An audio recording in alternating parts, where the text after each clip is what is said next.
সাধারণ মানুষ বড় ডাক্তার দেখে একটা ফেইথ রেখে তার কাছে চলে গেছে, আর ওই মানুষটা তার এই ট্রাস্ট এবং ফেইথের প্রতি ব্ল্যাকমেইলিং করে তিনি তার উপরে ট্যাক্স বসাই দিচ্ছেন, যেটা তার হওয়ার উচিত নয়।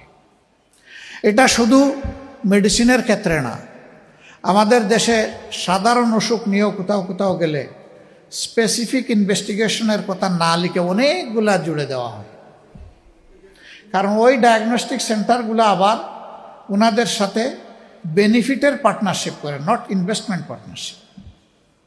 ওনাদের ইনভেস্টমেন্ট অতটুকু যে ওনার একটা পরিচিতি আছে, উনি একজন চিকিৎসক, উনি কোনো একটা পদে চেয়ারে বসে আছেন, এইটাই তার ইনভেস্টমেন্ট। এখন তিনি ওখান থেকে হয় পার্সেন্টেজ পাবেন, না হয় এই ধরনের কমিশন পাবেন, একটা কিছু তিনি বুক করবেন। আমি যতটুকু হালাল এবং হারামের সীমা বুঝি, নির্দ্বিধায় বলতে পারি এগুলো সম্পূর্ণ হারাম। আমাদের চ্যানেলটি লাইক করুন, কমেন্ট করুন আর শেয়ার করতে ভুলবেন না।